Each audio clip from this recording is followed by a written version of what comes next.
Welcome to Tenkara in Focus. Coming up in this episode, we've got a couple of things. We're going to be bringing you an interview with an unreported Japanese master, I would say. I think we might have an exclusive with this. I think so. I mean, it's underused. It's overused, but I think it's absolutely perfect. It's that under the radar sort of legend. Fujiwara-san.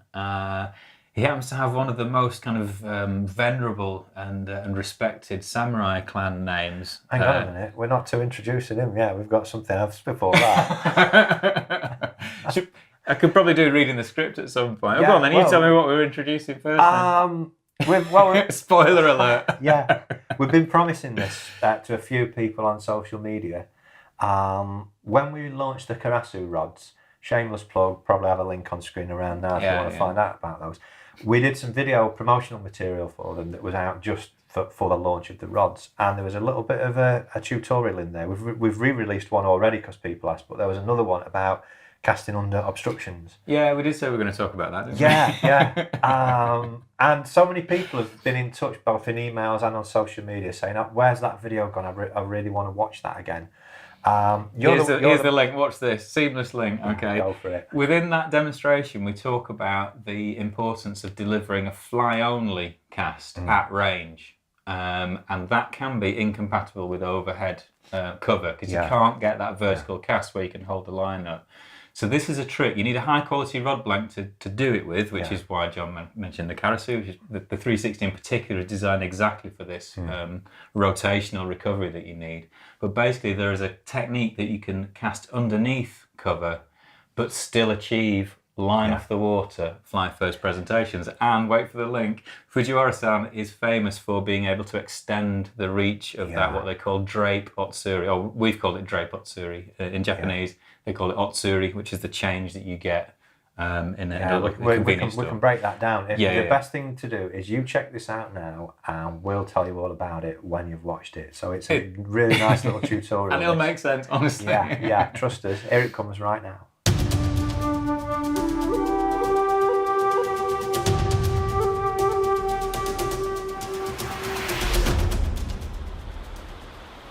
In this example, we can see that Paul's not entirely happy with his casting situation. We can take a closer look at that now. Overhead cover to the front means there's a likelihood of the forward cast snagging, and behind we have several branches at several different heights and angles that are in danger of snagging on the back cast. Before we go any further, it's worth taking note of Paul's little trick of keeping hold of the fly while making a short casting arc, just to check he has a clear path for his cast. The real trick to this technique is to make a side cast, but right toward the last minute as the line's turning over, you raise the rod tip to get the classic high rod fly first cast delivery. Let's see that one more time in slow motion. And again at normal speed.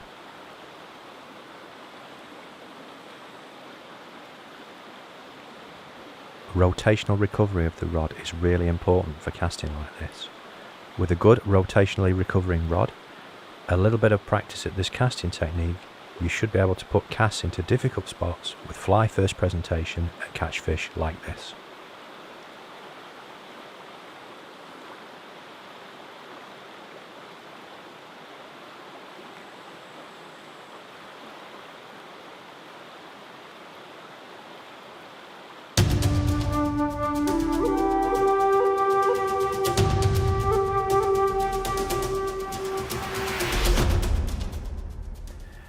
Some nice fishing there from Paul, and some nice casting, and some pretty nice camera work and graphics. I'll give you that. Yeah.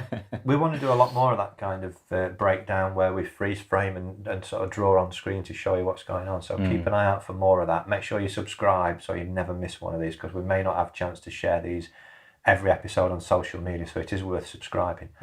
In terms of breaking that down, before we even get into the casting, we did mention about recovery in the rod, and that's kind of why we made this little film for the launch of the Karasu, because the Karasu has got that fantastic, what we call rotational recovery, which is where the rod's moving in more than just a linear plane. It's actually sort of circling and coming to a stop. Yeah.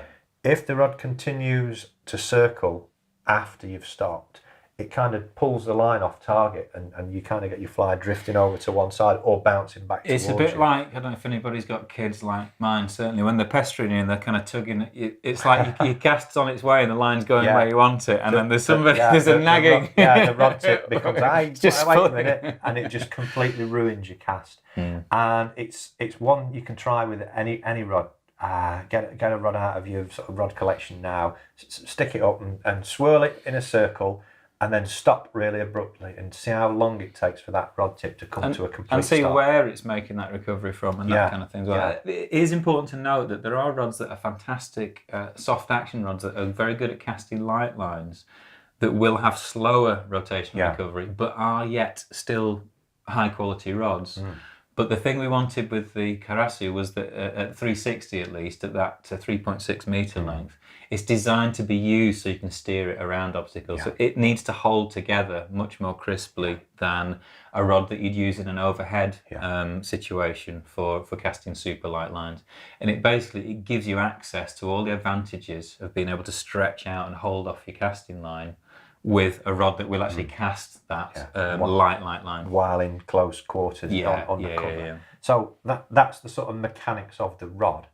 In terms of the breakdown of what we saw there, light lines is a big help to that. We're going to talk about that Otsuri now. And that doesn't just apply undercover, so let's not restrict it to that situation that we've just seen, but the idea that you can separate yourself from the fish without ever disturbing the water between where you're standing and where your fly is landing is massive. And we've said it before and we'll keep banging on about it, but we consistently find a 7-fold increase in the success when you're able to avoid that touchdown of the line. And we're not talking about fishing straight under the rod tip, we're talking about casting across stream with the line still stretched out, providing a true dead drift as well. The concept of Otsuri leads us nicely to Fujiwara-san. We did mention that before. It's almost like we kind of know what we're talking about. It's almost like, well, we're getting back on plan now. So tell us about Otsuri. I mean, it's a fantastic totally story. And it goes beyond the scope that we've got within this short snippet. So I've actually produced a pretty, if I say so myself, fairly comprehensive article on it, but it explains and it lays out in simple terms. Should we what put it a means. link on screen? Definitely. When you've got a minute, check out the link that's on screen, and again, we'll put it in the description as well. But it's a way of actually passing on these advantages that we've been fortunate enough to stumble across. We've been the lucky fools that have kind of fallen into sort of Japanese sort of demonstrations of fantastic high quality techniques. And yes, Otsuri is when you overpay with your cast, when you either overreach yourself or you overpower the cast. The literal meaning is change. Like when you make a transaction in a supermarket, you pay and they give you your change. That's called Otsuri. And the meaning of it in Tenkara, these guys that we've talked to, they say they're getting Otsuri when they make a cast, and it doesn't just stay where you've cast to, but it comes back a little way. I think we've all experienced that with high rod tip. And it may be that your line's a heavy line. It may be that you're overreaching in the first place, so it's not sustainable. It's understanding where that sweet spot range is for the rig that you've got, and that's why it's advantageous to have as light a line as possible. It gives you access to that greater reach, that sweet spot at a further distance. If you want to find out more about that, there's a link on screen, and we'll put it in the description as well. Paul's done a fantastic article.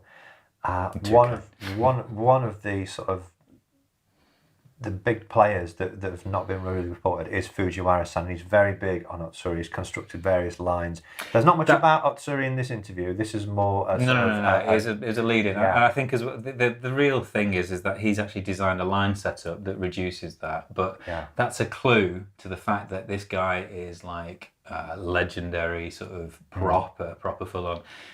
We can't really talk too much about it right now, but look out for something in future called the Tenkara Acrobats, because that was a thing that back in the day, these sort of elite, sort of shadowy masters from, there's more on that in the future, and hopefully we can bring you some fishing from Fujiwara-san in the future. But for now, well, He's got a great look. He's the rockabilly sort of Tenkara master. Yeah. He's a really fun guy. He Yeah. plays a mean guitar when he's had a few beers. And as I mentioned before, the first part of the program, his name actually has quite a lot of historic significance if you're from Japan. You know, this very, very sort of well-respected samurai clan. Yeah. So he's rocking the name and he's rocking the look, and he's certainly rocking the high-level Tenkara. So let's hear from Fujiwara-san now.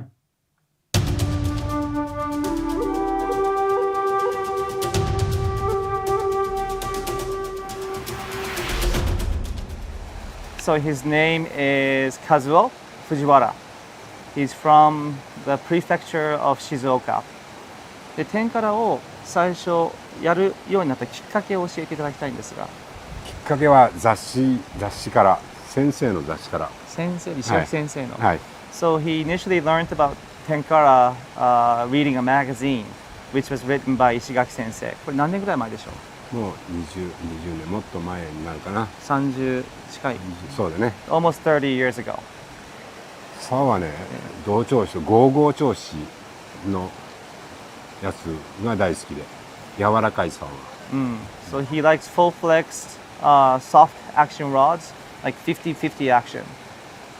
ラインはメインで、2号と 2.5 号の 5.5 メートル。So his casting line is number 2 or number 2.5 Japan spec in 5.5 meter. で、竿の長さはちなみに4メートル。So and his rod is he usually uses a 4 meter rod. でその時の状況、風とか河原の広さによって、まあ風がフォローの時はラインを長く。風がない時。風がある時は長く。上流に向かって流れている時は長く。So if the wind is blowing towards upstream, and that would carry the line, so he would actually go longer on the casting line in that situation. それはラインに風をはらましてラインをはらまして毛針だけ止めとくとかっていうことができて。And then when you have that kind of wind, you can let the wind carry the casting line and only have the fly touch the surface, even when you're casting upstream. で、あと本流はまあ4号とかのまあ7メートル8メートル、でハリスのところに1メートル1号落としてワンランク落として1メートル付け足してでハリス毛針っていう。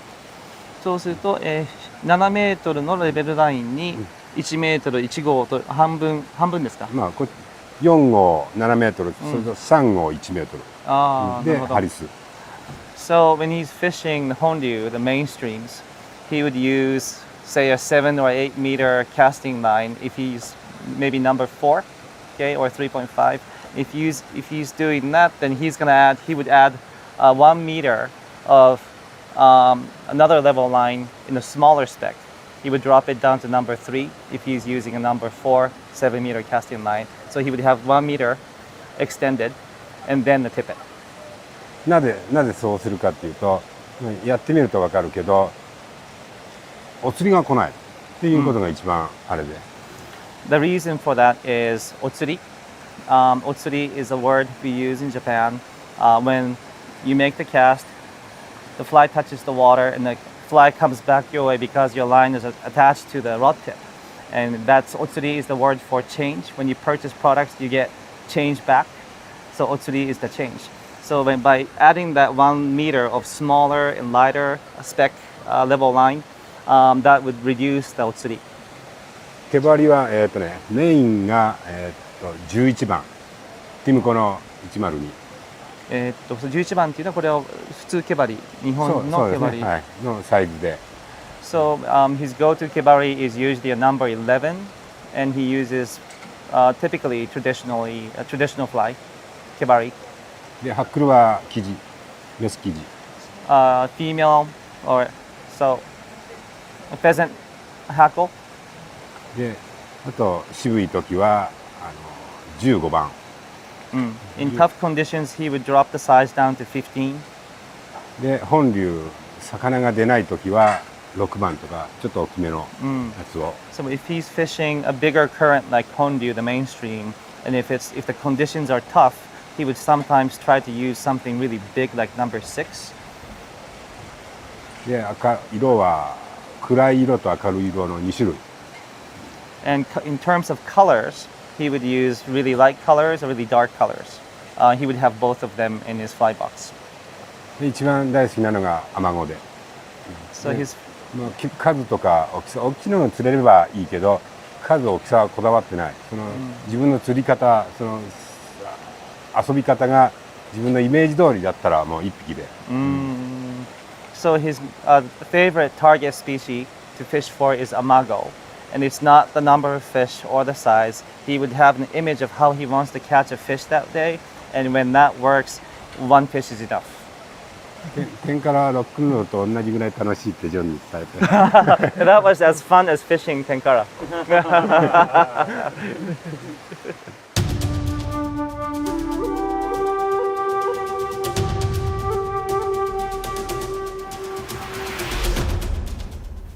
So there you have him, Fujiwara-san. Just a really, really fun guy to be around. And he's cool. I mean, he's almost cool to a fault. You know, he knows he's cool. He knows he's got something going on with that. Loads and loads of charisma, loads of character. Yeah, and like I say, it'd be great to get back to Japan and film him fishing as well. He has got total treat because legendary skills. That's it for another episode of Tenkara in Focus. All the usual things. We've put links on screen and in the description for anything we've mentioned. If you don't subscribe on YouTube, it's worth looking at that button and hitting subscribe. There are lots of benefits to being a subscriber. You will get to know when we put these episodes out because we can't put it out on social media all the time. We're coming that often now with episodes. Yeah, we'll also occasionally run competitions for when we break sort of, a certain number of subscribers and that kind of thing. And we'll choose people from our subscriber list to just receive a special surprise bonus from time to time. Don't forget our email tutorials, the free email tutorials. You can head over to discovertenkara.com and check that out, or we'll put a link up on screen to that as well somewhere. So for now, that's it for another week. Join us next week on Tenkara in Focus, but for now, it's goodbye. Catch you then.